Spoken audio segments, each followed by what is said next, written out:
Esta é a segunda parte do material que trata de capacitores e ou capacitância. Nessa aula nós vamos aprender como calcular a capacitância para 3 configurações típicas de capacitores, que são os capacitores de placas planas e paralelas, os capacitores esféricos e os capacitores cilíndricos. Nós também vamos utilizar as equações obtidas para o capacitor de placas planas e paralelas para nós generalizarmos o conceito de energia armazenada num capacitor. Ou seja, nós vamos ver, através da análise dos capacitores de placas planas e paralelas, como que a gente pode obter uma equação para cálculo da energia armazenada num capacitor. Esta equação ela é generalizada, vale para qualquer configuração, para qualquer estrutura de capacitor. Para um bom entendimento do que nós vamos falar nessa aula, é desejável que haja conhecimentos básicos a respeito de integração e derivação, além dos conceitos de campo elétrico, potencial elétrico, carga e correntes elétricas. Também é aconselhável que a primeira parte desse material já tenha sido assistido, porque alguns conceitos que nós vamos mencionar nessa aula, eles são melhor abordados nessa parte anterior.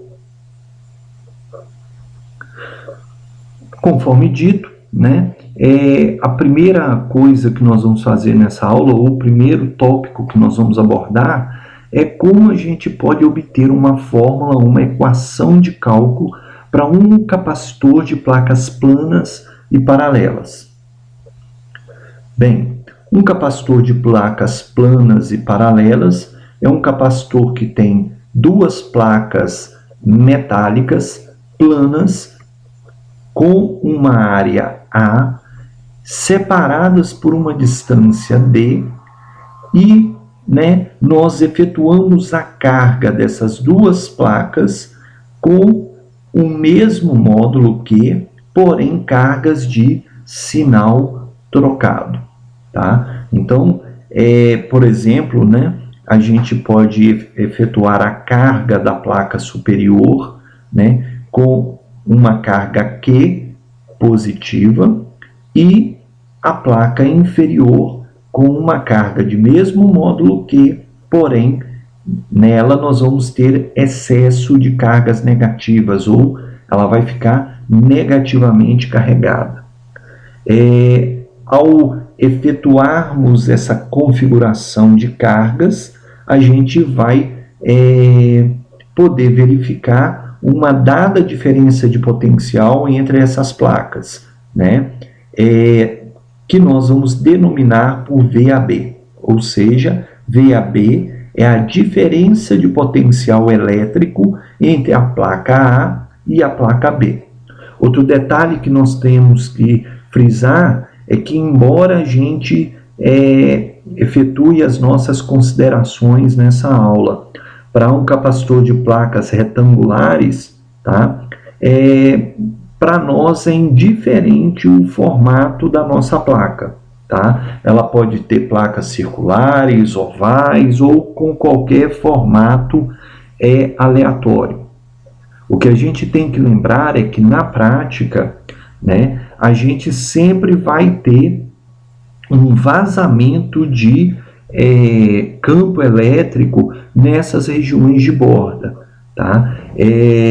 Nas nossas deduções, nós vamos considerar um capacitor ideal, ou seja, um capacitor que não tem nenhum vazamento de borda, ou seja, em qualquer região entre as placas, o campo elétrico é constante.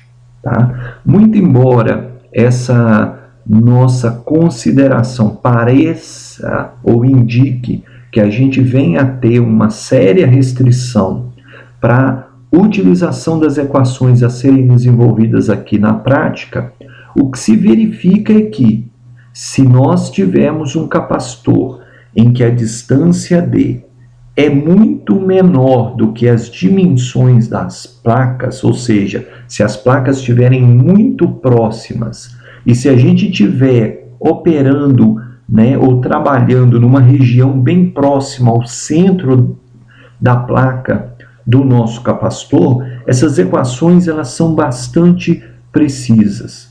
Então, as equações que nós vamos obter, elas não poderiam ser utilizadas para um cálculo preciso do campo elétrico na região de borda do capacitor, mas ela é válida, mesmo em situações práticas, para calcular o valor do campo elétrico na região central do nosso capacitor. Ok? Nós vamos considerar capacitores ideais, ou seja, capacitores sem nenhum vazamento, né, nas bordas. Ou seja, o campo elétrico é constante em qualquer posição da superfície das placas ou entre as placas do nosso capacitor. Muito bem, a gente viu na aula anterior que a capacitância é a relação entre a carga armazenada no nosso capacitor, que é o módulo da carga que a gente pode encontrar em qualquer uma das duas placas metálicas do nosso capacitor, e a diferença de potencial que vai surgir entre essas placas a partir do momento que elas forem carregadas. Nós vimos também que essa diferença de potencial elétrico ela pode ser calculada através de uma operação de integração, ou seja, a gente define um percurso que parte de uma das placas e vai até a outra placa, e a gente efetua o cálculo do produto escalar entre o campo elétrico e o nosso deslocamento infinitesimal ao longo de todo esse percurso. Finalmente, a gente soma todos os produtos escalares obtidos entre o início e o fim do nosso percurso. Nós vamos ver na sequência como que a gente opera com essa integração numa situação prática, mais especificamente no caso que a gente está querendo efetuar o cálculo. Muito bem, de qualquer forma, né, se a gente souber qual é a carga armazenada no nosso capacitor, nós precisamos saber qual é a diferença de potencial elétrico entre as placas, porque na hora que a gente souber qual é o valor da carga e qual é o valor da diferença de potencial entre as placas, nós podemos calcular a capacitância do nosso capacitor. Muito bem. Para a gente calcular qual é a diferença de potencial entre as placas, a gente precisa saber qual é o valor do campo elétrico, né, na região no interior da nossa placa, né? Ou seja, para nós calcularmos capacitância, temos que conhecer a diferença de potencial. Para conhecermos a diferença de potencial, a gente precisa conhecer o campo elétrico na região entre as nossas placas. E aí a gente tem o problema. Como a gente pode calcular, né, o campo elétrico na região entre as duas placas do nosso capacitor? E aí abrem-se duas possibilidades para nós.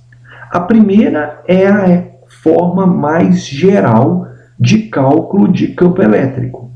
É a gente efetuar o cálculo, né, em cada ponto do nosso percurso que nós vamos percorrer, utilizando a forma geral de cálculo de campo elétrico, que é pegar um elemento infinitesimal de carga da placa e verificar em cada parte do nosso percurso qual é a contribuição do campo elétrico daquele elemento infinitesimal. Para calcular o campo elétrico total, nós temos que calcular, né, a soma das contribuições de todos os elementos infinitesimais das placas naquele ponto. Tá? A outra possibilidade é a gente utilizar a lei de Gauss. Muito bem.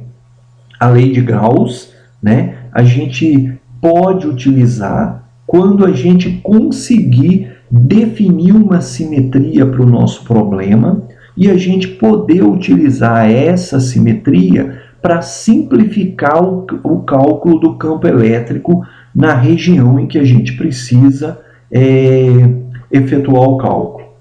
Para a gente conseguir explorar essa simetria, isso está diretamente associado com a possibilidade da gente definir uma superfície fechada, denominada de superfície gaussiana, né, envolvendo a nossa estrutura de cargas e que tenha uma simetria que permita que a gente consiga simplificar essa operação de integração. Ou seja, o uso da lei de Gauss, né, nos permite encontrar o campo elétrico através do cálculo do fluxo elétrico através dessa superfície fechada definida na região que nós precisamos calcular o campo elétrico. Então, basicamente, nós temos duas possibilidades de encontrar o campo elétrico.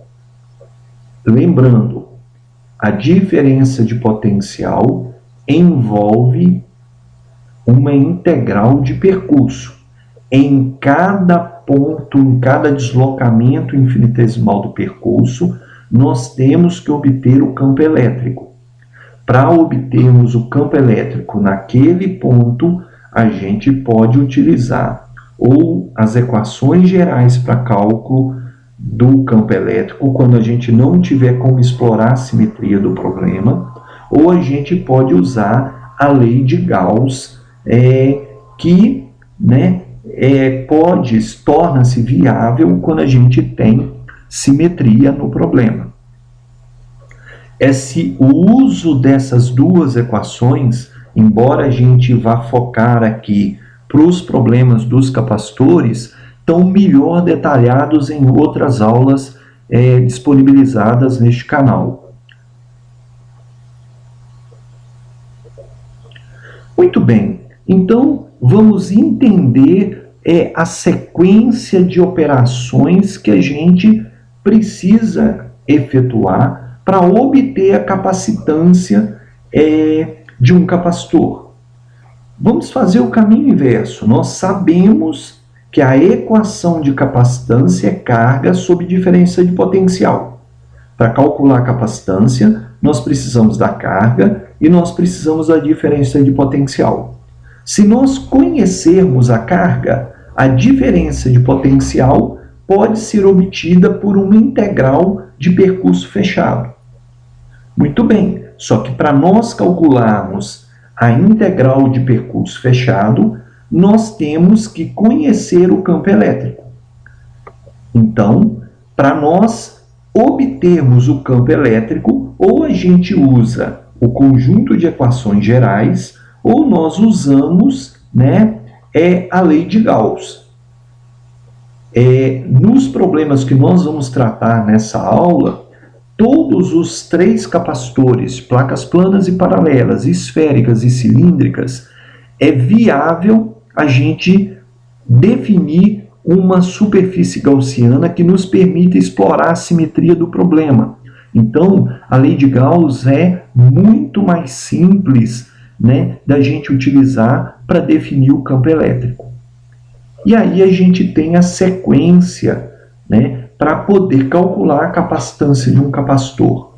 Primeiro passo, nós encontramos a equação para o campo elétrico na região entre as placas. Com o campo elétrico em mãos, a gente consegue uma equação para calcular a diferença de potencial entre as placas. E, por último, a gente usa a equação da diferença de potencial para definirmos a equação que vai nos permitir calcular, né, a capacitância do nosso capacitor né, de forma direta, sem termos que efetuar cálculo de campo elétrico, né, e explicitamente encontrarmos a diferença de potencial entre as placas. Muito bem, nós vamos aplicar essa sequência para os 3 capacitores mencionados: placas planas e paralelas, cilíndricos e esféricos. Muito bem, então vamos pegar o nosso capacitor de placas planas e paralelas.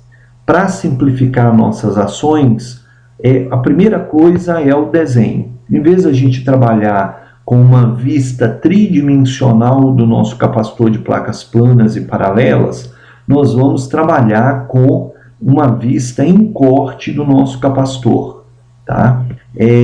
Isso vai facilitar os desenhos para nós. Então, nós estamos assumindo que nós temos um capacitor, né?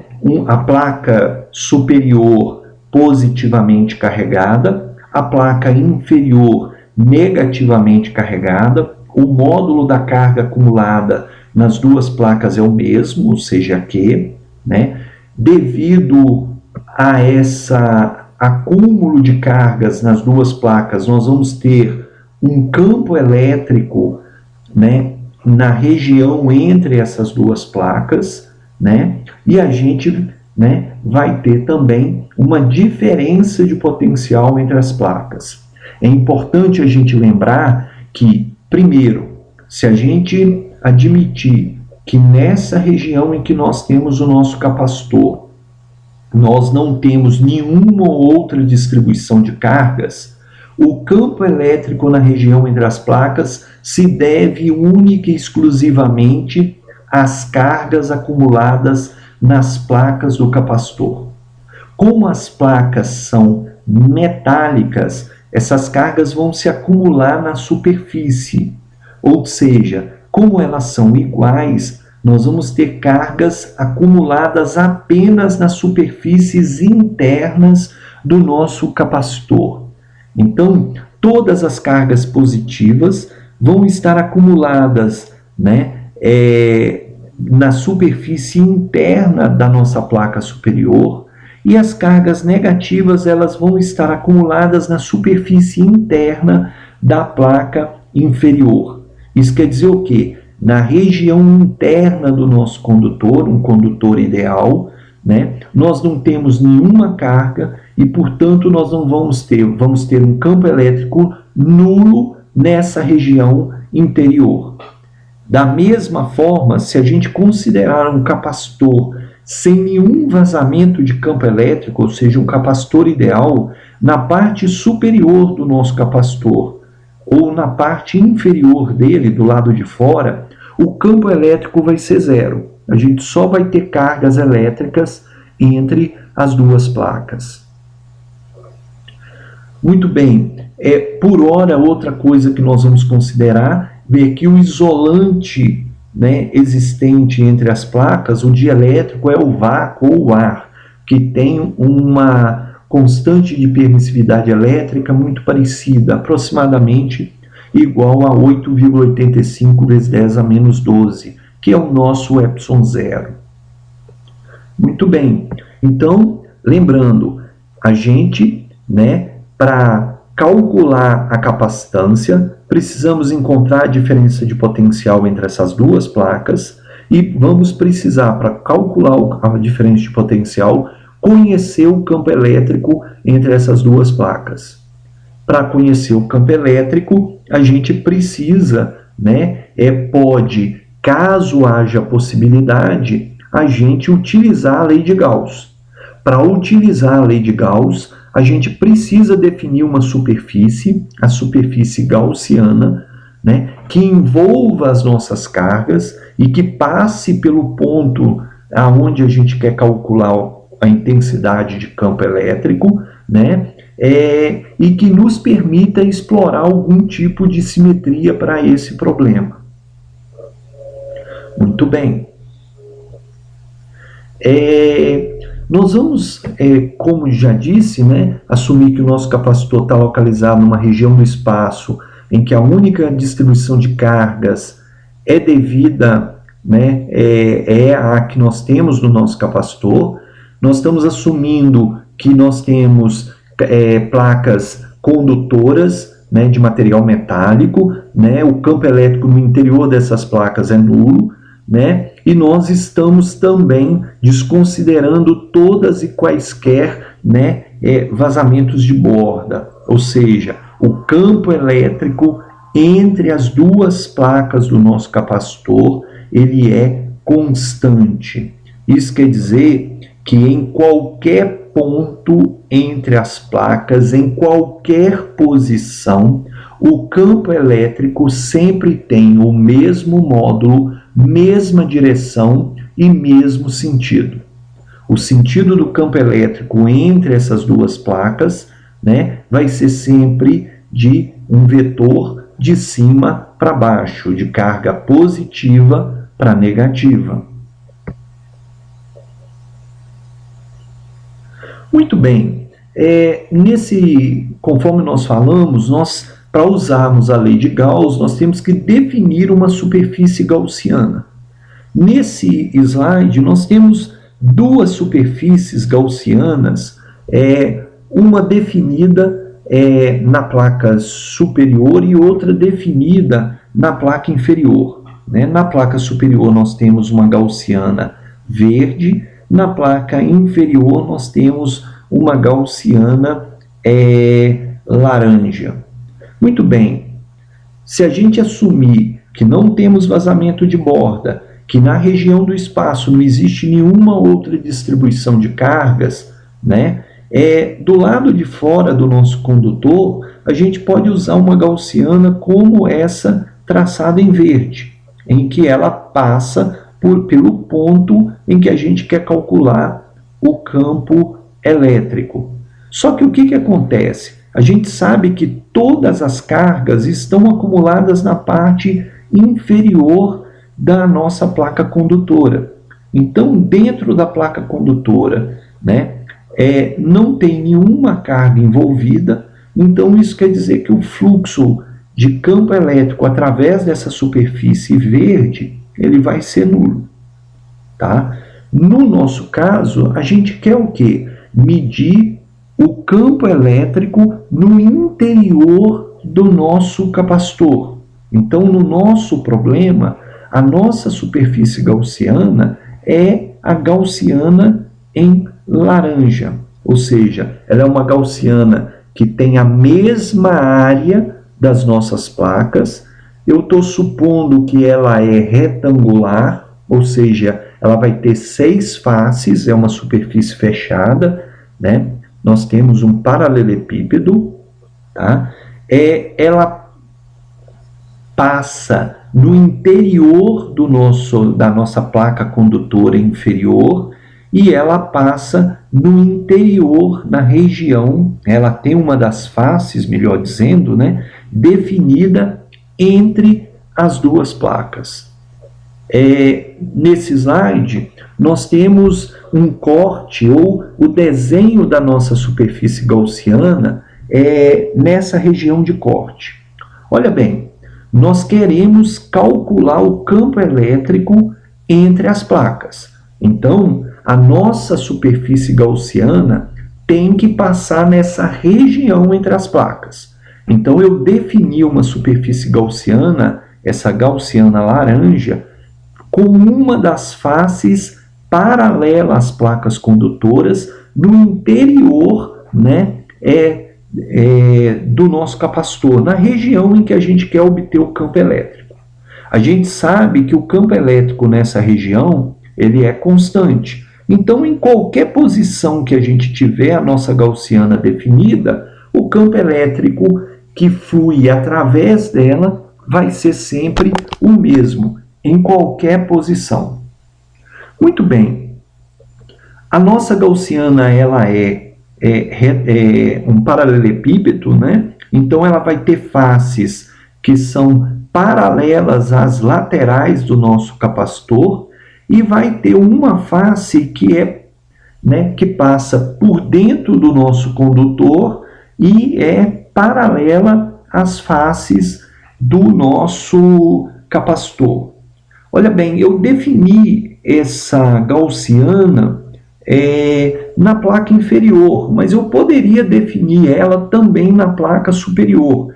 Os cálculos são exatamente os mesmos. O que ia mudar é a direção de campo elétrico e o sinal da carga sendo envolvida pela gaussiana, né? Ou seja, eu defini uma gaussiana envolvendo todas as cargas na placa inferior. Muito bem. O fluxo elétrico através dessa superfície gaussiana, nós vimos na aula a respeito de lei de Gauss, que é igual ao quê? A quantidade de carga envolvida pela gaussiana dividida pelo ε0, que é uma constante. Então, se eu conseguir calcular esse fluxo, né, eu consigo, né, calcular, né, o meu campo elétrico. Muito bem. Então, o fluxo através dessa superfície gaussiana é a integral, né, de EdS, em que é o campo elétrico que atravessa um elemento infinitesimal de área dessa superfície gaussiana, e o ds é a área dessa superfície infinitesimal. Basicamente, o que a integral para cálculo do fluxo está fazendo é o quê? Pegar um elemento infinitesimal de área na nossa superfície, verificar qual é o vetor campo elétrico nessa superfície. Como a área dessa superfície ela é muito pequena, a gente pode admitir que o campo elétrico é constante. A gente efetua o produto escalar entre o campo elétrico e o elemento infinitesimal de área, que é um vetor cujo módulo é a área do elemento infinitesimal, ds, e sempre aponta perpendicularmente para fora nessa região de superfície infinitesimal. Esse produto escalar tem de ser feito para todos os elementos infinitesimais de área da nossa superfície gaussiana e no final a gente soma todos esses produtos escalares. Esses valores são o fluxo através da superfície gaussiana, que, né, pela lei de Gauss, tem que ser igual à quantidade de carga envolvida pela superfície dividido pelo ε0. Muito bem. Essa equação ela parece complicada de ser definida, mas conforme nós vimos na aula de lei de Gauss, ela é bem fácil de ser aplicada. Vamos começar a verificar como a gente pode efetuar isso para o nosso caso. Então, primeira coisa, definimos uma gaussiana que tem uma face dentro da região entre as placas, uma face, né, no interior do condutor, né, e as outras faces paralelas às laterais de uma das placas condutoras. Muito bem. A integral do fluxo elétrico é o quê? Né? É uma integral de uma superfície fechada. Bem, se o meu problema tivesse uma superfície fechada em que o campo elétrico tivesse mesmo módulo direção e sentido em uma única superfície, essa minha integral ia acabar sendo resolvida por uma única integral, uma integral simples. No nosso caso, nós definimos uma superfície gaussiana que é um paralelepípedo. Ele tem o quê? 6 faces. Então, o que acontece? Como em cada uma das faces, né, o nosso vetor, elemento infinitesimal de área, tem uma direção diferente, nós vamos dividir a integral em toda a superfície por uma soma de integrais, cada uma se referindo a uma das faces.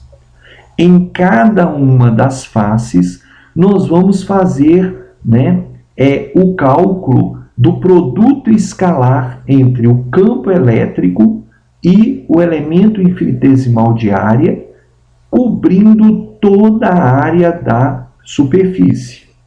Só que para o nosso problema, nós vamos ter algumas simplificações que são muito interessantes.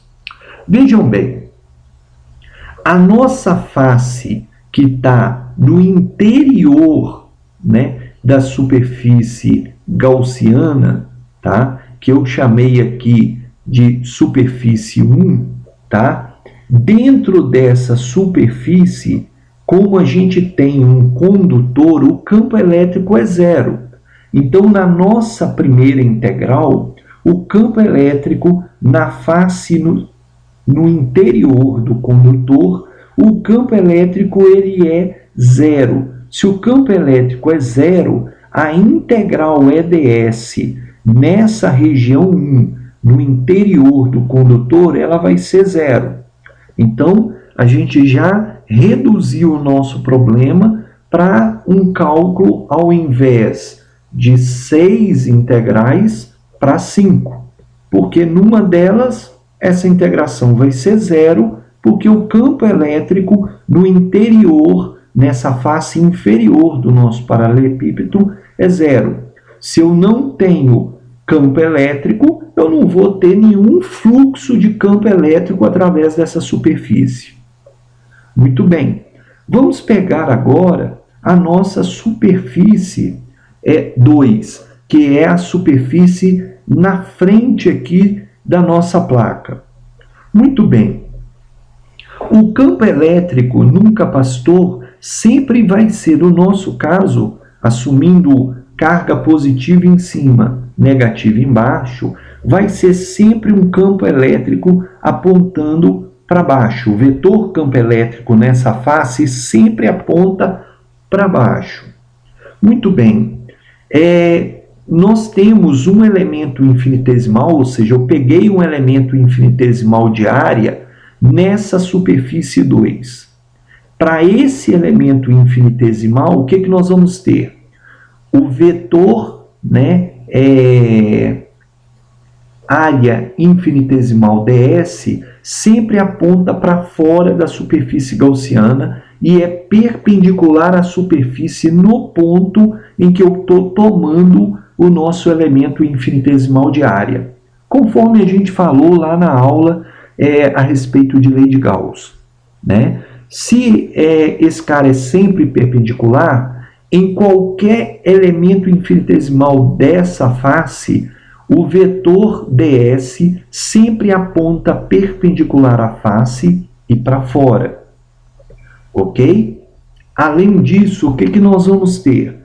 O vetor campo elétrico nos elementos de área que estiverem no interior, né, da região entre as placas, sempre aponta, né, paralela à face, porque o vetor sempre é de positivo para negativo e ele é constante. O ângulo entre esses dois vetores sempre vai ser 90 graus. Olha bem, então para a nossa superfície 2, nós temos que fazer o produto escalar entre o vetor campo elétrico e o vetor área infinitesimal, que são perpendiculares. Lembrando lá, né, da definição de produto escalar de dois vetores, que o produto escalar é módulo do primeiro vetor, ou seja, módulo do campo elétrico, vezes o módulo do vetor área infinitesimal, que é uma área, né, um módulo infinitesimal, vezes o cosseno do ângulo entre os dois.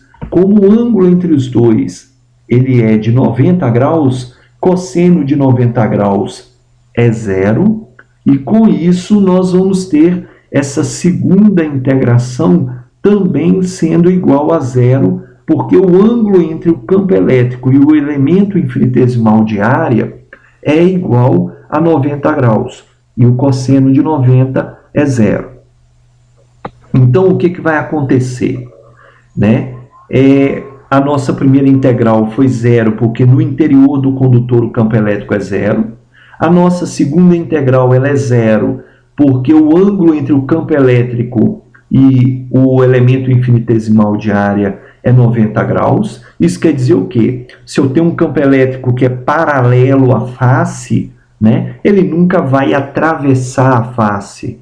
Ou seja, o fluxo de campo através da superfície vai ser zero, porque se o campo elétrico é paralelo, ele nunca atravessa a face. Tá? É claro que nessa região na frente aqui nós temos um pedaço dessa superfície que tem campo elétrico e um outro pedaço que está, né, no interior do nosso condutor, em que o campo elétrico é zero. De qualquer forma, essa integral na região 2 vai ser zero. Pelo mesmo motivo, né, na face 3, campo elétrico e elemento infinitesimal de área, ou vetor elemento infinitesimal de área, sempre vai ser de 90 graus. Idem para a região 4, né, para a lateral 6 e para a lateral 4 no nosso desenho. Ou seja, para a lateral 2, 3, 4 e 6, o ângulo entre campo elétrico e elemento infinitesimal de área é 90 graus. Como é 90 graus, né, cosseno de 90 é zero, produto escalar é zero, né? Com isso, nós vamos ter 5 das 6 integrações resultando em zero para nós. Em uma das 5 é porque o campo elétrico é zero, e nas outras 4, porque o ângulo entre o campo elétrico e o vetor elemento infinitesimal de área, ele é nulo. Ok? Então, a única integral que sobrou para a gente analisar é a integral na face 5. Muito bem. Vamos verificar no nosso desenho anterior. A face 5 é essa face na região dentro do nosso capacitor, paralela à face. Tá? A carga envolvida pela nossa gaussiana é a carga negativa do capacitor no nosso caso. Então, o nosso vetor campo elétrico nessa face é para baixo, né? Retornando nessa face, o campo elétrico aponta para baixo, e o vetor ds aponta para fora da gaussiana. Então, ele vai ser um vetor para cima, no nosso caso. Então, o nosso vetor ds é para cima, o vetor EV, né, que é o campo elétrico, apontando para baixo. O ângulo entre os dois vetores vai ser 180 graus. Então, esse produto escalar dos dois vetores vai poder ser traduzido para módulo do campo elétrico, módulo de ds, vezes o cosseno do ângulo entre ds e EV nessa nossa superfície E5, que é 180 graus. Então, nós tínhamos uma superfície gaussiana complexa, né? O problema nos permitiu definir uma gaussiana mesmo sendo um paralelepípedo, né? Em 5 das faces nós não temos fluxo, então a única superfície que temos fluxo é no interior do nosso capacitor, que é exatamente onde a gente está querendo obter a equação do campo elétrico. Muito bem, então vamos tomar, né, o nosso problema. Então o fluxo elétrico, que é igual à carga envolvida sobre ε0, é igual ao quê? A integral em toda a gaussiana. Só que nós vimos, né, no slide anterior que o integral de toda a superfície gaussiana vai ser simplesmente o cálculo do fluxo através da superfície 5, que é aquela no interior do nosso capacitor. Muito bem. Produto escalar de dois vetores vai ser o módulo do primeiro vetor, módulo do campo elétrico, módulo do vetor área infinitesimal, vezes o cosseno do ângulo entre os dois. Conforme nós falamos, o cosseno é 180 graus. Tá? Isso vai ser o quê? A carga envolvida pela gaussiana. Ora, a nossa superfície gaussiana está envolvendo a carga negativa da nossa placa inferior, né? Então, a carga envolvida pela superfície gaussiana é a carga da placa inferior do nosso capacitor, que é menos Q. Então, a carga envolvida é menos Q sobre ε0, que é uma constante. Muito bem. Então, a nossa integral, né, vai ser o quê? Vai se transformar numa integral de campo elétrico vezes ds, né, cosseno de 180 graus. Ok. Muito bem. E essa integral na superfície 5. Muito bem. A gente falou o quê? O campo elétrico em toda a região entre o nosso capacitor, em qualquer posição, ele é constante num capacitor de placas planas e paralelas. Se o campo elétrico ele é uma constante, ele pode sair da integral. O cosseno de 180 graus é menos 1. Menos 1 é uma constante, também pode sair da integral. Então, a nossa integral inicial na superfície 5, que era, né, uma integral de produto escalar, virou apenas, né, menos E, porque o campo elétrico é constante, de uma integral, né, de ds, que é o quê? O ds é a área de cada elemento infinitesimal dessa nossa superfície gaussiana. Muito bem. Com isso, outra coisa importante, né? O nosso ds, essa integral de ds é o quê? É a soma de todas as áreas infinitesimais de um retângulo que tem área A. Então, a soma de todas as áreas infinitesimais vai ser a área da nossa face da superfície gaussiana, que é a área da nossa placa. Tá? Isso está bem explicado na aula de lei de Gauss, né? Qualquer dúvida no cálculo dessa integração, na aula de lei de Gauss ela está melhor detalhada.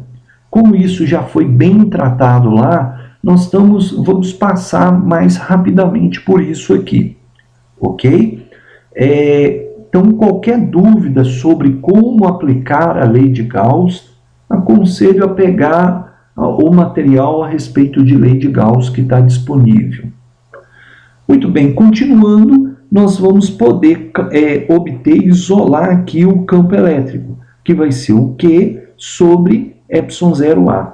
Pronto, nós temos uma fórmula para calcular, né, o módulo do campo elétrico no interior do nosso capacitor de placas planas e paralelas.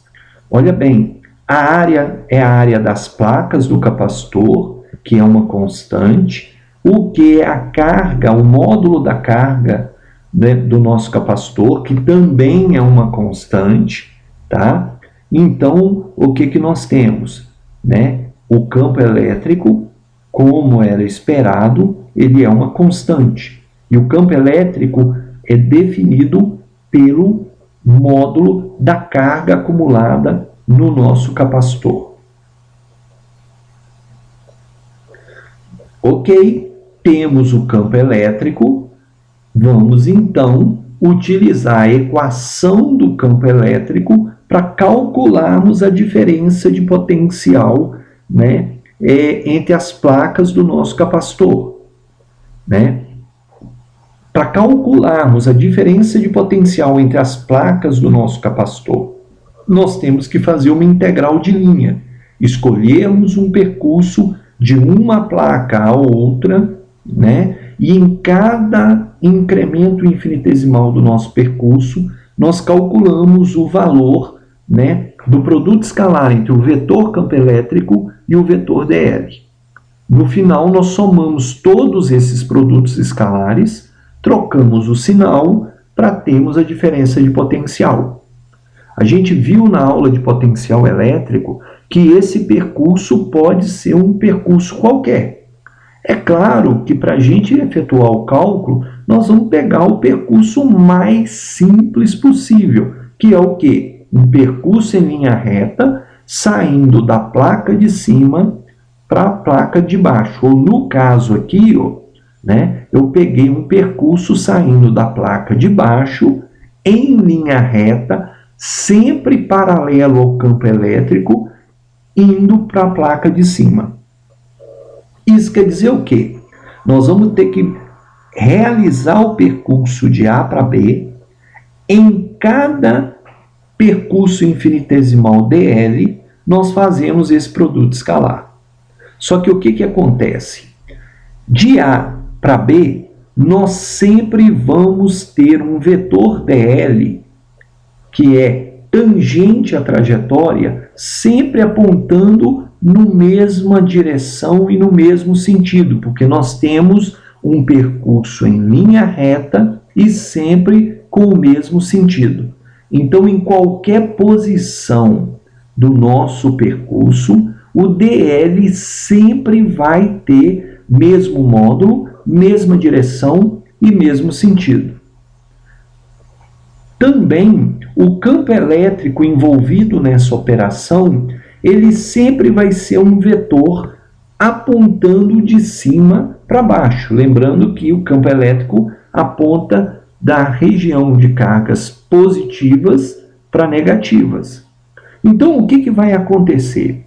Se nós definirmos um percurso de A para B em linha reta e ainda um caminho sempre paralelo ao campo elétrico, o ângulo, o vetor E, sempre vai ter mesmo módulo, direção e sentido, ao longo de todo o caminho, e o nosso vetor dl sempre vai ter mesmo módulo, mesma direção e sentido ao longo de todo o percurso. Com isso, a gente simplifica muito a nossa operação de integração. Então, a gente está escolhendo o caminho mais fácil, porque ele vai nos permitir uma integral fácil de resolver. E a gente sabe, lá pela teoria de potencial elétrico, que o cálculo da diferença de potencial, por a gente estar trabalhando com um campo conservativo, ele independe da nossa trajetória. Então, a gente pode simplificar, nós não vamos complicar o nosso problema. Percurso em linha reta, de A para B, poderia ser de B para A, sempre paralelo ao campo elétrico. Bem, então vamos ver como que isso funciona. Então, a primeira equação aqui nesse slide é a equação para cálculo do potencial elétrico entre dois pontos. No nosso caso, entre a placa negativa, A, e um ponto na superfície da placa positiva, B. O cálculo da diferença de potencial é menos integral de EDL, que é uma integral num percurso, uma integral de linha, em que em cada incremento do nosso percurso, ou seja, a cada passo que a gente der ao longo desse caminho, nós temos que calcular esse produto escalar. Acontece, que aí vem aquela simplificação que a gente falou. Olha, então, em qualquer ponto do nosso caminho, o campo elétrico ele é constante e sempre tem a mesma direção, sentido e módulo. O nosso deslocamento infinitesimal, tem mesma direção, sentido e módulo. Então, ao invés da gente ter que calcular a integral de EDL para cada incremento infinitesimal ao longo de A e B, a gente pode generalizar esse cálculo para todos os incrementos infinitesimais entre A e B. Com isso, campo elétrico sempre tem mesmo módulo, mesma direção, mesmo sentido, ele é uma constante, Campo elétrico, o DL, o deslocamento infinitesimal, mesmo módulo, mesma direção, mesmo sentido. O ângulo entre esses vetores vai ser sempre o mesmo, que no nosso caso é 180 graus. Com isso, a gente pode substituir o cálculo específico de produto escalar para cada incremento infinitesimal para um cálculo generalizado ao longo de todo o percurso, né? Ou seja, a gente pode expandir esse produto escalar usando a definição de produto escalar. Produto escalar é o quê? Módulo do campo elétrico, módulo do segundo vetor, que é o dl, vezes o cosseno do ângulo entre os dois.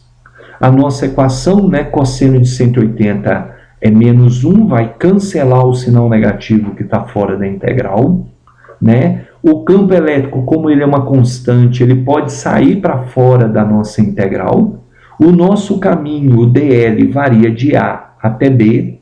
Então, a diferença de potencial vai ser o quê? Campo elétrico vezes a integral de dl entre A e B.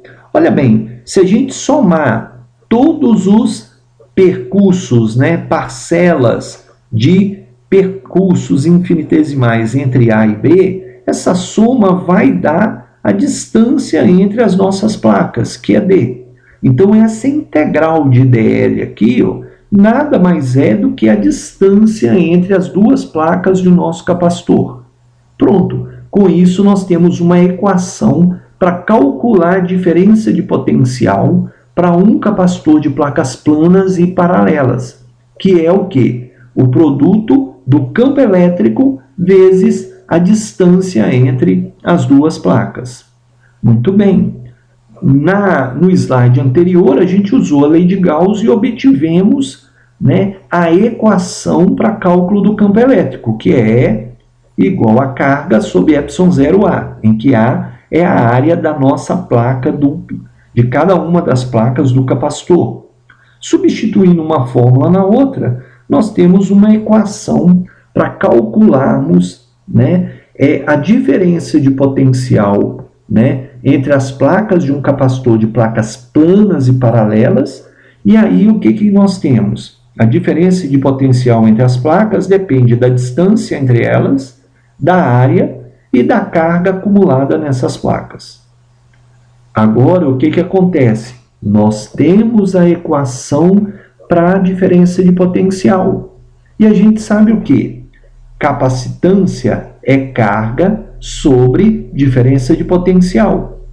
A carga, a gente assume que é a carga da placa, e a diferença de potencial nós acabamos de calcular, né? E sabemos que é Q vezes D sobre ε0A.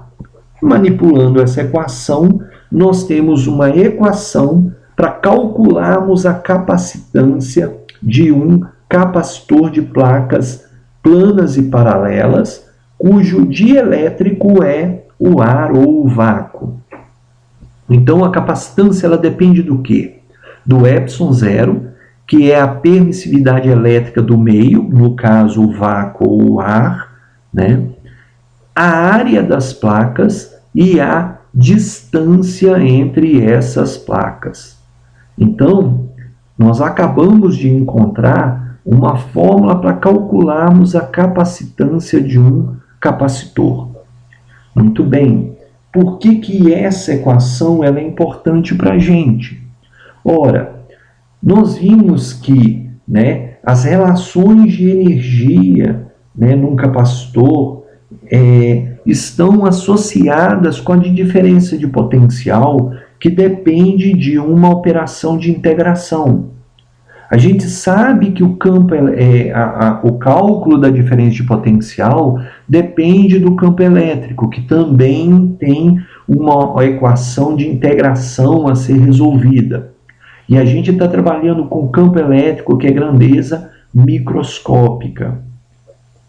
Com o conhecimento da capacitância de um capacitor, a gente passa a poder ter a possibilidade de calcular ou associar a diferença de potencial, né, com a capacitância e com a corrente, porque a gente sabe que a corrente está relacionada com carga armazenada no nosso capacitor. Então, a gente tem uma forma de trocar, através do uso da grandeza capacitância, de uma operação a nível microscópico, trabalhando com integração e campo elétrico, para um cálculo macroscópico, em que a gente pode, nós vamos ver mais à frente, trabalhamos com tensão e corrente, que são grandezas macroscópicas e facilmente medidas, né? Então, a gente pode operar quando tivermos um capacitor com capacitância, porque a gente traz o problema para uma região em que nós temos muito mais facilidade de trabalhar e medir grandezas. Muito bem, a equação que nós acabamos de calcular, tá? Nos permite calcular a capacitância de um capacitor de placas planas e paralelas. Nós temos que lembrar algumas restrições, né? Nós consideramos um capacitor, né, cujo dielétrico é o ar, né, ou o vácuo, né, que tem uma permissividade elétrica muito próxima, e nós desprezamos todo e qualquer, né, vazamento de campo elétrico, distorções de borda no campo elétrico. Conforme nós falamos, né, se a gente considerar que a gente está trabalhando em regiões, né, no centro do nosso capacitor e com capacitores em que a distância entre as placas é muito menor do que as dimensões das placas, nós não vamos ter um erro muito grande nessas aproximações. Então, dentro dessas condições, essa equação ela é plenamente utilizável.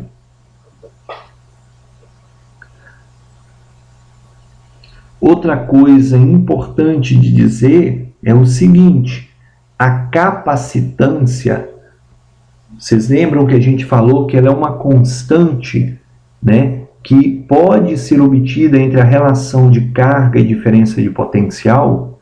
Como uma constante, ela obviamente teria que ser calculada através de parâmetros constantes.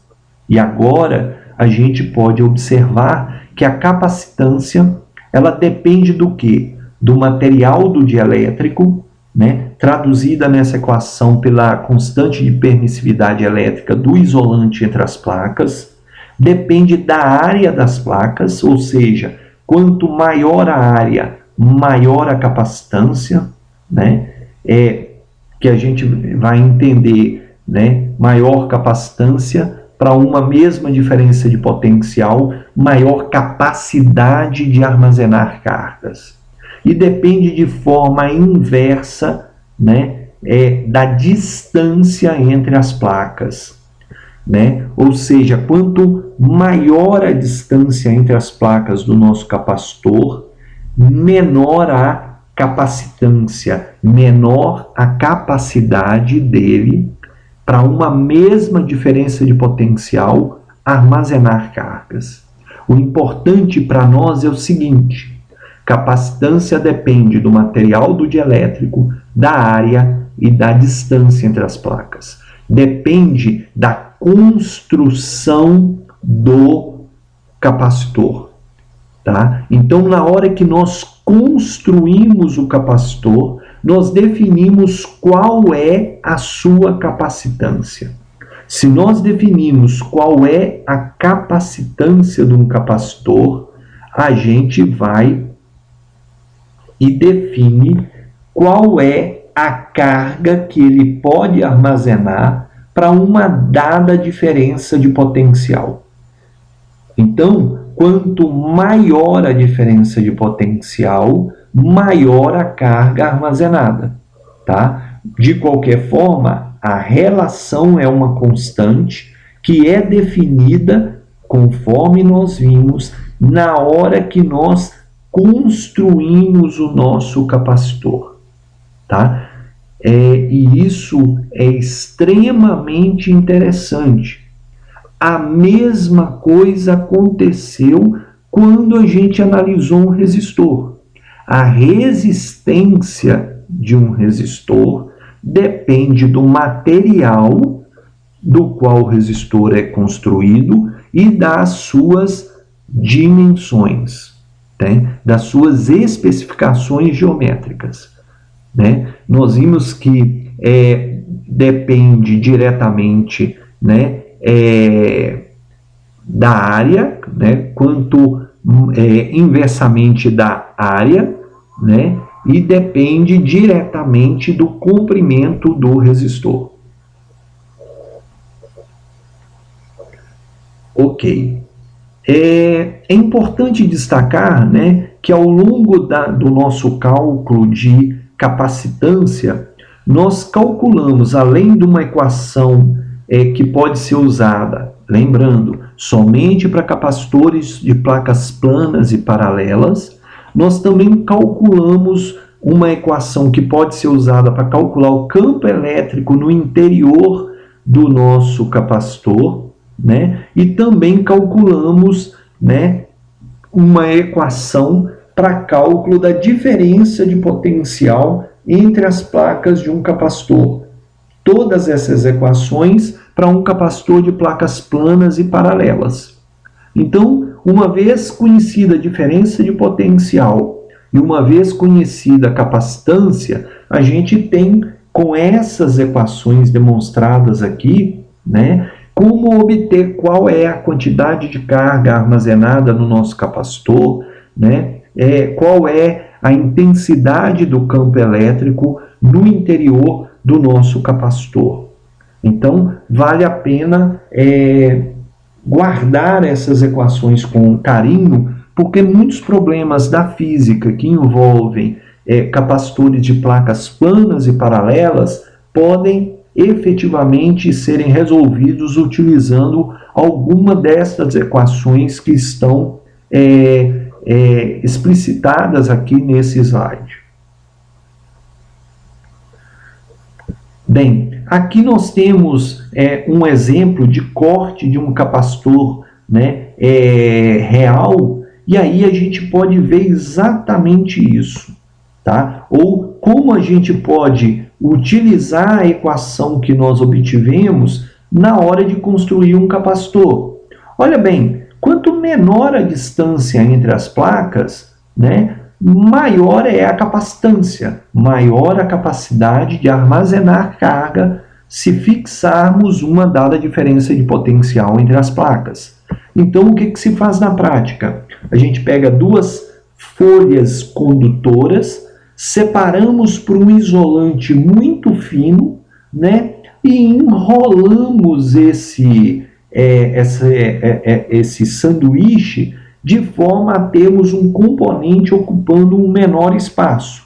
Por que nós enrolamos? Porque a gente sabe que a área das placas ela é importante. Quanto maior a área, maior a capacitância, né? Então, ao pegarmos folhas separadas por isolante com a distância D pequena e a gente tem uma estrutura possível de ser enrolado, nós temos placas, né, com grande área, né, pequena distância e ocupando um pequeno espaço, que viabiliza a utilização desse componente, por exemplo, em placas de circuito, né, em que a gente normalmente precisa minimizar essas distâncias, tá? Então, né, tá bem claro aqui como a gente, né, na própria construção de um capacitor, a gente pode aplicar essa equação de forma a otimizar a nossa estrutura, o nosso componente, tá? Esse aqui, a outra figura é de um capacitor de placas paralelas, ou seja, nós temos várias placas, né? Essas placas podem ser giradas, né?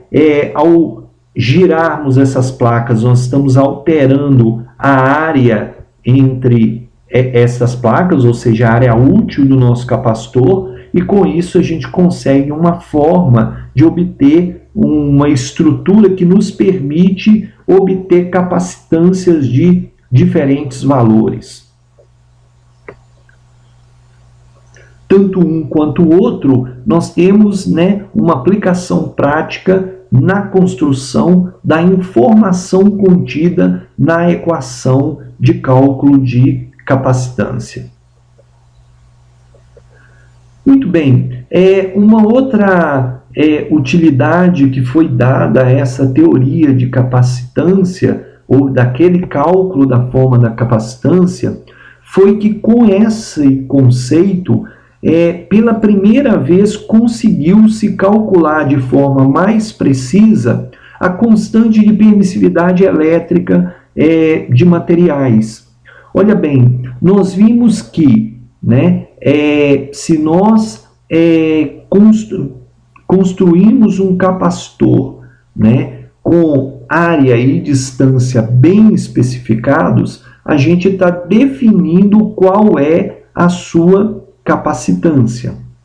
Tá? Se a gente sabe qual é a sua capacitância, a gente consegue definir de forma clara qual é a razão entre carga e diferença de potencial. Então, o que a gente tem? A gente pode pegar um capacitor que a gente conhece a sua área e conhece a distância entre as placas, né? Efetua o carregamento desse capacitor, mede-se a carga, né? Mede-se a diferença de potencial, né? E com isso, nós vamos ter o quê? Carga sobre diferença de potencial igual a ε0 vezes a área que nós conhecemos e a distância que nós conhecemos. Com isso, a única incógnita que vai nos restar é o ε0, e ele pode ser calculado, porque a gente mediu a quantidade de carga armazenada, mediu a diferença de potencial, essa razão é a capacitância, e a capacitância é igual a esta equação aqui. Com isso, a gente teve, né, na história, a primeira forma mais prática, mais precisa para medir o ε0. E o valor obtido nessas medições está apresentado aí nesse slide.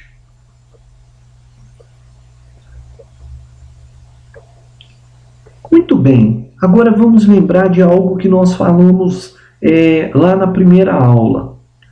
Quando a gente está carregando um capacitor, nós temos que realizar um trabalho para gerar aquela configuração de cargas, ou seja, nós vamos ter que realizar um trabalho para tirar cargas de uma das placas, realizar trabalho para colocar cargas na placa, numa das placas, de forma que a gente vai ter uma placa carregada positivamente e a outra negativamente. Se nós realizamos trabalho, né, a nossa configuração de cargas vai ter uma energia associada a ela, né? Tanto é que se a gente pegar as duas placas, né, depois de carregadas e curto-circuitarmos elas, o nosso capacitor vai descarregar. As cargas, elas têm energia, né, os elétrons, para sair das placas negativas e, através do fio de curto-circuito,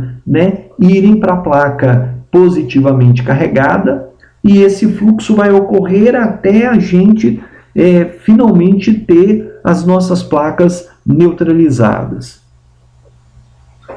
Muito bem, então todo e qualquer capacitor, quando está carregado, tem uma energia potencial elétrica armazenada. Muito bem, como que a gente pode calcular essa energia potencial elétrica armazenada? A forma mais simples de calcular seria o quê? A gente medir qual foi o trabalho para criar aquela configuração de cargas. E a gente viu que a diferença de potencial entre as placas é exatamente o trabalho dividido pela carga. Então, o que acontece? Para nós deslocarmos uma dada quantidade de carga dQ, né, para uma placa, né, de um capacitor, nós teremos que realizar um trabalho dW. E aí o que acontece? A diferença de potencial entre as placas devido a esse deslocamento dQ de carga vai ser o quê? dW sobre dQ. Então, o trabalho realizado vai ser o quê? A diferença de potencial vezes a carga, né, deslocada para a nossa placa.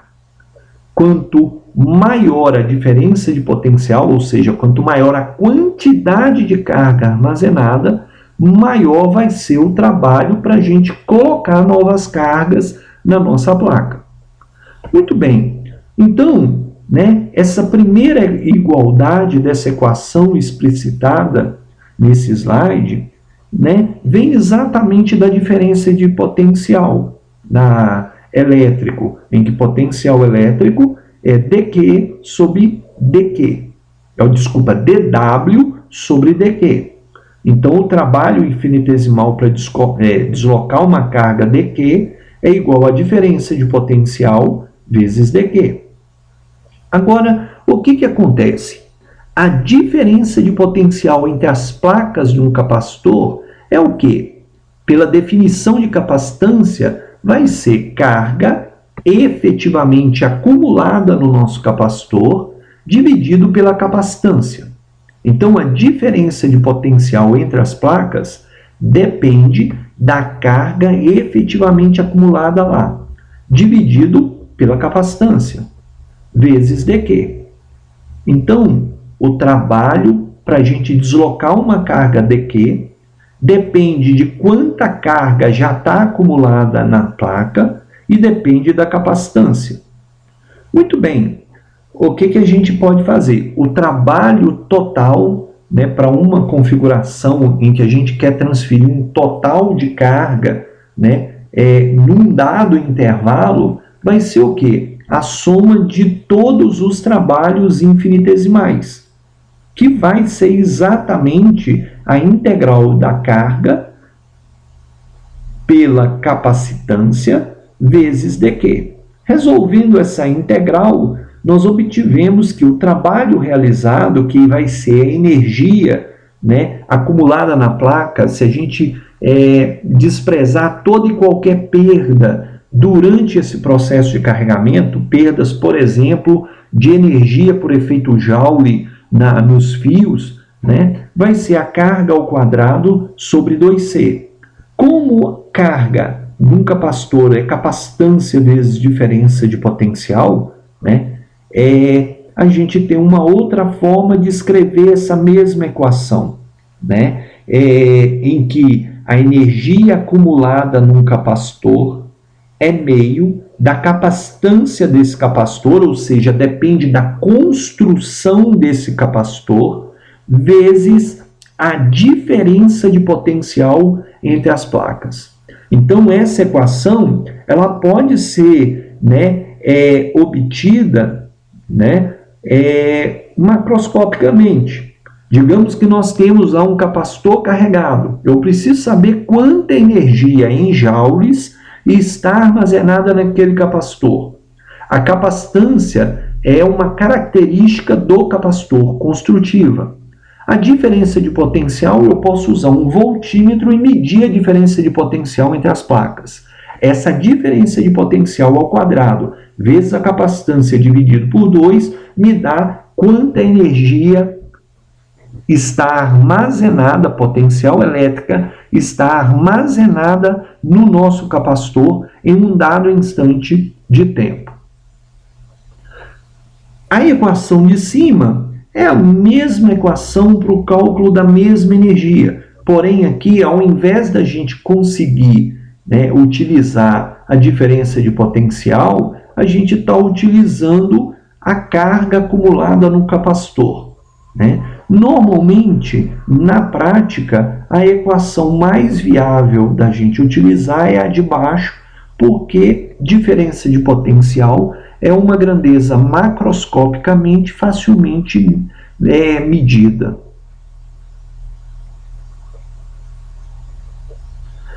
Outro detalhe importante para a gente, que é uma outra definição e que nos revela algo de extrema importância, que é a densidade de energia, ou quanta energia um capacitor consegue armazenar por energia de volume. Então, A densidade de energia é o que? É energia por volume, né? Então, volume é o que? É área vezes distância. As três dimensões, duas estão compreendidas no cálculo da área e uma está implícita no cálculo de distância. Muito bem, a energia a gente acabou de ver que é meio de capacitância vezes diferença de potencial entre as placas do capacitor ao quadrado. Se a gente manipular essa equação, né, a gente vai obter, né, lembrando que capacitância é ε0A sobre D, que foi a fórmula de cálculo de capacitância para o capacitor de placas planas e paralelas, tá? Combinando essas equações, nós vamos chegar a um cálculo em que a densidade de energia é meio de ε0 vezes o campo elétrico ao quadrado. Muito bem, essa equação, a importância dela é mais didática do que prática, porque a gente sabe que campo elétrico não é uma grandeza importante ou fácil da gente mensurar, da gente medir. Mas essa equação, ela nos diz o quê? A energia armazenada num capacitor é armazenada no campo elétrico do capacitor. Ou a energia tem a ver com o campo elétrico. A densidade de energia, ou seja, quanta energia um capacitor consegue armazenar, está diretamente ligado ao campo elétrico. Uma outra coisa importante da gente dizer, as equações de energia, meio de capacitância vezes diferença de potencial ao quadrado, e de densidade de energia, embora a gente tenha feito o cálculo usando as equações de um capacitor de placas planas e paralelas, elas são gerais, valem para qualquer capacitor, tá? As equações de cálculo de capacitância, diferença de potencial e campo elétrico que a gente calculou, né, valem somente para os capacitores de placas planas e paralelas. Agora, energia igual a meio de capacitâncias vezes diferença de potencial ao quadrado. E a equação de densidade de energia, em que nós temos o campo elétrico na equação, vale para qualquer capacitor. Então, fica dessa parte da nossa matéria de energia. A energia num capacitor é armazenada em seu campo elétrico e pode ser obtida por meio vezes capacitância vezes diferença de potencial ao quadrado. Muito bem, nós falamos que a gente ia também fazer o cálculo para um capacitor de placas esféricas. Então vamos ver como que a gente calcula, né, a capacitância de um capacitor de placas esféricas. Um capacitor de placas esféricas, né, na figura superior, né, ele está numa noção mais de 3 dimensões. No desenho inferior foi feito um corte nesse capacitor. Nós temos uma esfera metálica no interior do nosso capacitor, né? E temos uma casca metálica na parte externa dele. Então nós temos duas esferas concêntricas, tá? A esfera interior, nós estamos dizendo que ela tem raio A, né? A esfera externa tem um raio B, né? Nós, nesse caso, a gente assumiu que a esfera interior tem uma carga mais Q e a exterior tem uma carga menos Q. Para nós não faz diferença se a gente vai ter mais Q dentro, na esfera de dentro ou na de fora. Nós tínhamos que definir alguma configuração de carga, nós assumimos essa. Mas as cargas poderiam ser trocadas, os resultados têm que ser exatamente os mesmos. Muito bem, a gente lembra que Para calcularmos a capacitância de um capacitor, nós temos que encontrar a equação do campo elétrico na região entre as placas. Com esse campo elétrico, nós vamos calcular a diferença de potencial entre as duas placas. E com a diferença de potencial entre as duas placas, nós vamos calcular a capacitância do capacitor.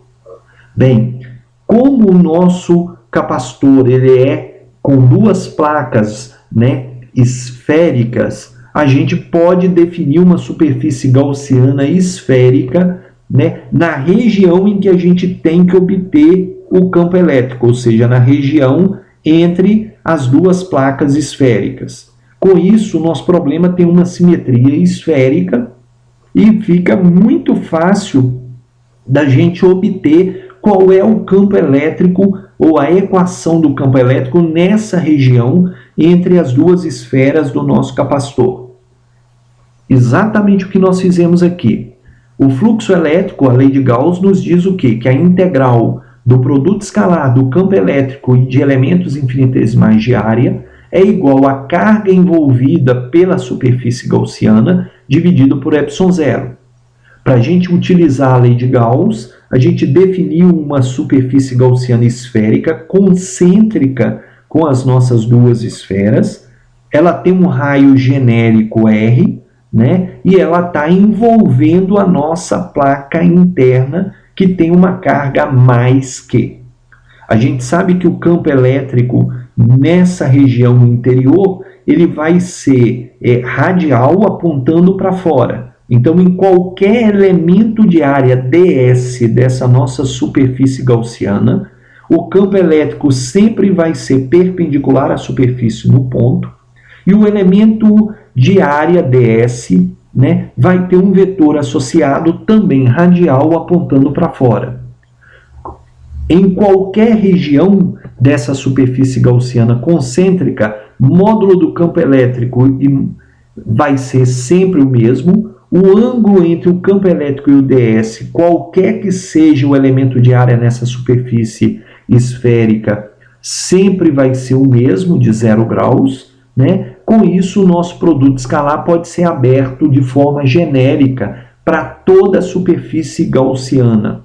Então, o módulo do campo elétrico vezes o módulo de ds, vezes o cosseno do ângulo entre os dois, que é 0 graus, integrados, vai ter que ser igual à carga envolvida, que é a carga mais Q da esfera interior, dividido pelo ε0, que é uma constante. Muito bem, em qualquer ponto da nossa superfície gaussiana, o campo elétrico tem o mesmo módulo. Se ele é o mesmo módulo em qualquer ponto da superfície, ele é uma constante, sai da integral. O cosseno de 0 graus é 1, por isso que o cosseno sumiu da nossa equação. A soma de todos os ds, ou seja, a soma de todas as áreas infinitesimais, vai ter que ser a área total da nossa superfície gaussiana, que é uma esfera de raio R. A área de uma esfera é 4 vezes πr ao quadrado, em que o R é o raio da superfície gaussiana. Com isso, a gente consegue obter uma equação para calcular o campo elétrico em qualquer posição no interior, das nossas duas placas condutoras esféricas carregadas. O módulo é esse apresentado na equação, que é muito parecido com a equação para cálculo de campo elétrico devido a uma carga elétrica pontual. Muito bem, conhecemos o campo elétrico, vamos calcular a diferença de potencial entre as duas placas. A diferença de potencial elétrico entre as placas, eu estou chamando A a interna, B a externa, vai ser o quê? Uma integral de linha com um percurso entre A e B. De novo, é claro que se a gente pode escolher qualquer percurso, nós vamos escolher o mais fácil deles, que é um percurso em linha reta indo de A para B. Muito bem, Ao longo de todo esse percurso, nós vamos ter o vetor campo elétrico sempre apontando radialmente para fora. O módulo do vetor campo elétrico não vai ser o mesmo, porque conforme nós vimos na equação anterior, né, o campo elétrico varia com o raio. Então, quanto mais longe estivermos da carcaça interna, menor vai ser a intensidade desse campo elétrico, o módulo desse campo elétrico. Então, o campo elétrico varia ao longo do percurso, mas o ângulo entre o campo elétrico e o deslocamento sempre vai ser o mesmo, 0 graus. O DL aponta na direção de R positivo, no sentido do crescimento dos raios. Muito bem, então a nossa integral EDL entre A e B vai ser o quê? O módulo do campo elétrico, o módulo do DL, vezes o cosseno do ângulo entre os dois. O cosseno vai ser sempre 0 graus, cosseno de 0 é 1. Bem, o campo elétrico, né, qual é a fórmula de cálculo do módulo dele? Nós calculamos no passo anterior. Então, nós temos a equação do campo elétrico. Como ele não é mais constante, porque ele varia com o raio, né, a gente não vai poder tirar ele da integral. Mas nós podemos pegar a equação do campo elétrico e introduzir ela na nossa equação. Nós vamos estar indo do raio A até o raio de B. O nosso DL, o deslocamento, é um deslocamento feito na direção do R. Então, o nosso DL, o deslocamento ao longo do nosso caminho, é o deslocamento ao longo do raio. Por isso que, ao invés de usar DL, nós trocamos por DR. Muito bem, nessa nossa equação, a carga é uma constante, 4πε0 é uma constante, podem sair para fora da nossa integração. A nossa integração vai ficar uma integral de 1 sobre r ao quadrado dr, que é uma integral bem tranquila de ser resolvida. Então, nós vamos resolver essa integral. A integral de 1 sobre r ao quadrado é menos 1 sobre r, com r variando de RA até RB. Substituindo limite superior menos limite inferior, e efetuando algumas manipulações nessa equação, nós encontramos aqui a equação para a diferença de potencial entre as placas, né, A e B. Olha bem, a nossa diferença de potencial, o RB é maior que o RA, então esse termo é positivo. Então, a nossa diferença de potencial, ela vai ser negativa. E isso está coerente com o que a gente espera. Nós estamos saindo de um ponto de maior potencial e estamos indo para um ponto de menor potencial. Então, o potencial final menos o inicial, né, nós vamos pegar um potencial menor menos um potencial maior. Então, a gente vai ter uma diferença de potencial negativa. Isso quer dizer o quê? Perda de energia ao longo do nosso caminho. Ok? De qualquer forma, nós temos a equação para o cálculo da diferença de potencial entre as duas placas. E para nós, o que interessa é o módulo dessa diferença de potencial. Esse sinal negativo está dizendo para a gente o seguinte, olha, você está saindo de um ponto de maior potencial e indo para um ponto de menor potencial. Tá? A diferença de potencial em módulo é o que a gente vai utilizar para calcular a capacitância. A capacitância é o quê? É carga sobre diferença de potencial. No caso, nós vamos assumir o módulo da diferença de potencial. Tá? Operando com essa equação e simplificando ela, nós chegamos na equação para calcularmos a capacitância de um capacitor esférico. E mais uma vez, ela depende do quê? 4π é uma constante, ε0 depende do dielétrico, né, do material entre as placas. RA e RB são os raios das nossas esferas concêntricas que estão efetivamente sendo utilizadas para construir o nosso capacitor. De novo, era o que tinha que acontecer.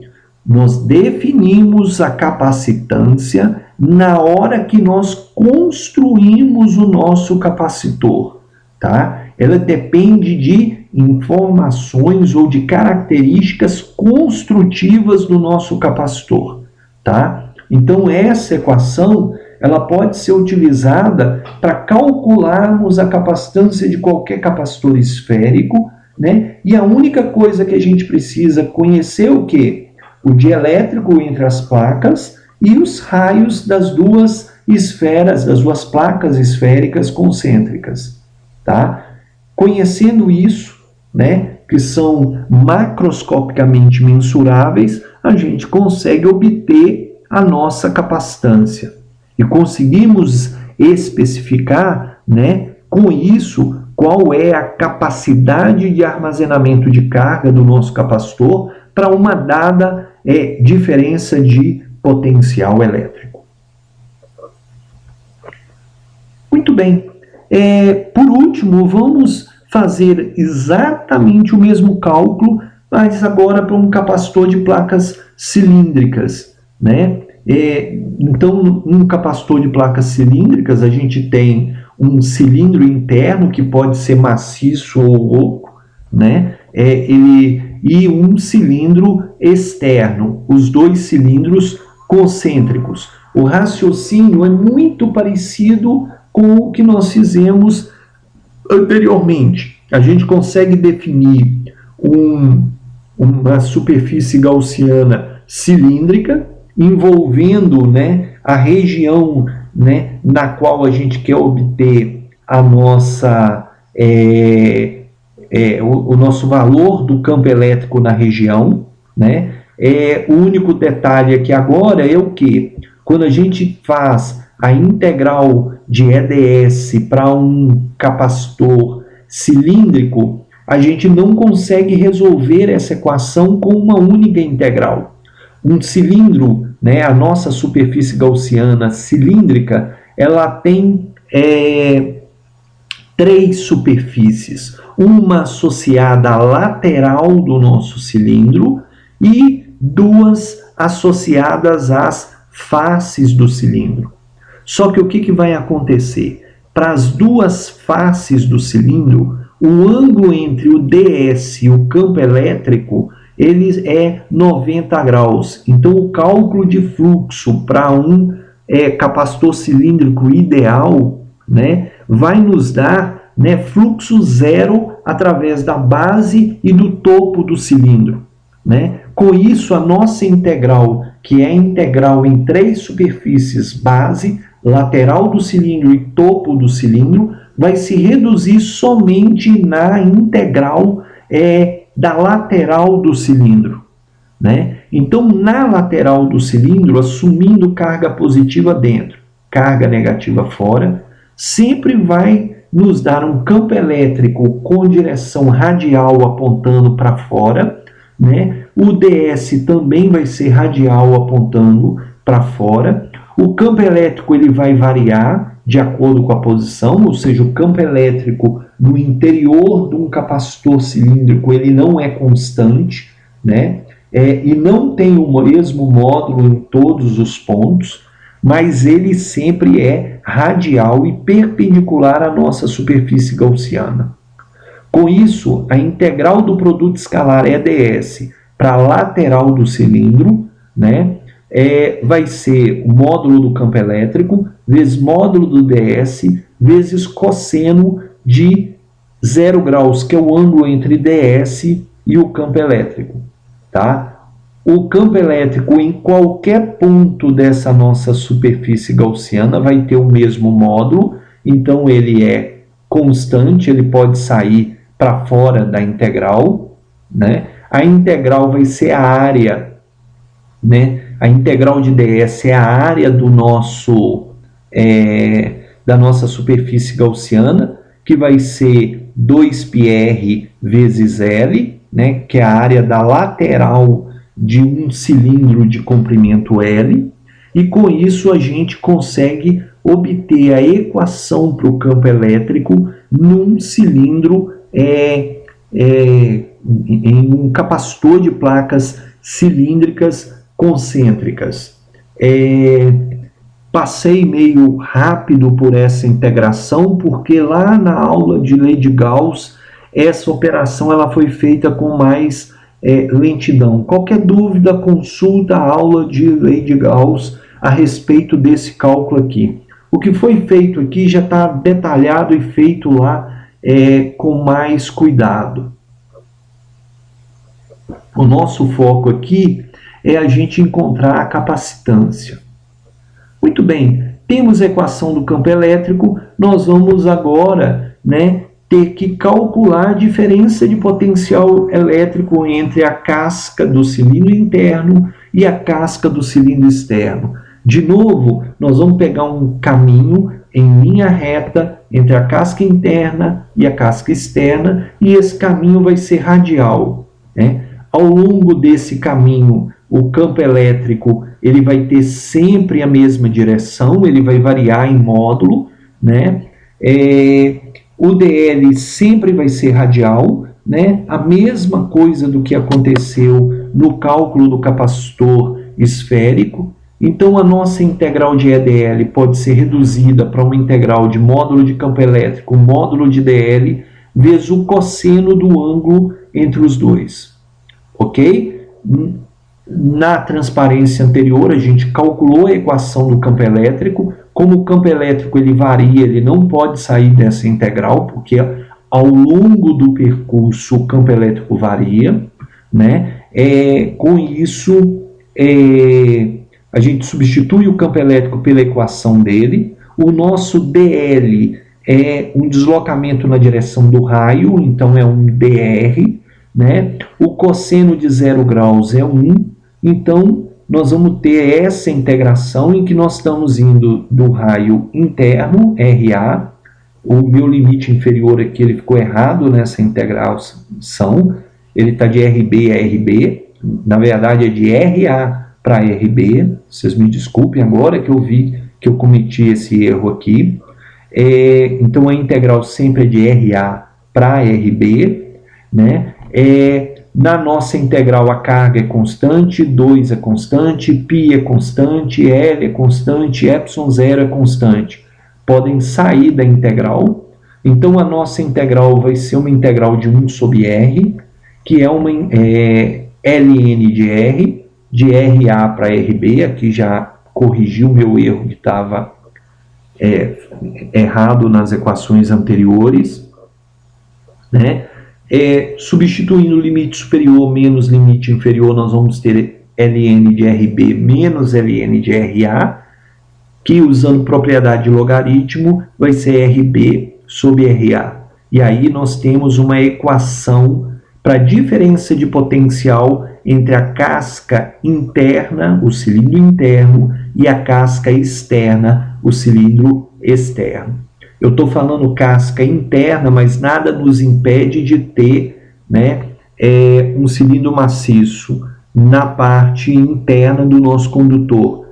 O ar, né, é a casca do nosso cilindro, a superfície externa desse nosso cilindro interno. Ok? Com isso, nós temos a diferença de potencial entre as duas cascas, as duas superfícies do nosso capacitor.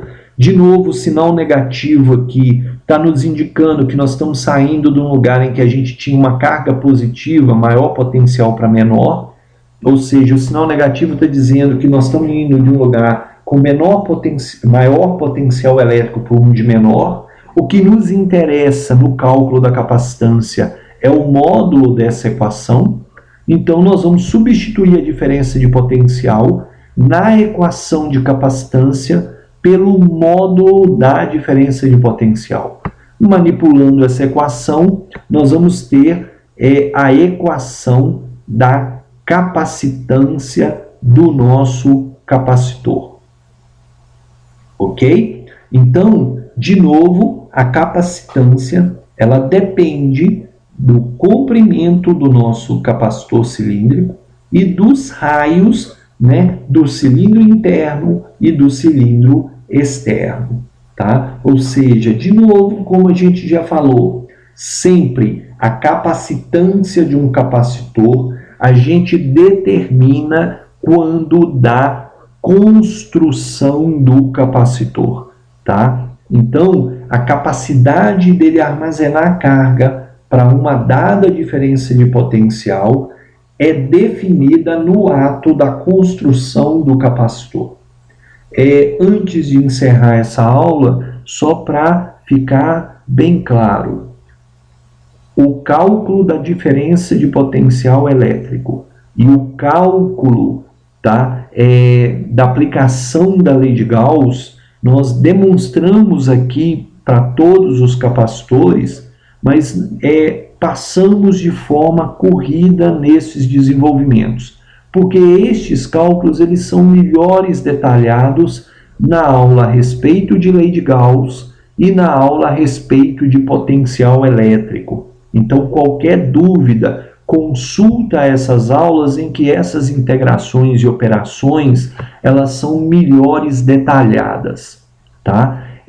Com isso, nós encerramos mais uma aula a respeito de capacitores. Nas próximas aulas, a gente começa a tratar de como é o comportamento de um capacitor em circuito elétrico, ou qual é a relação entre corrente e diferença de potencial de um capacitor. Então, a partir da próxima aula, a gente começa a migrar da física, que a gente estava tratando até aqui, para circuitos elétricos. Muito obrigado.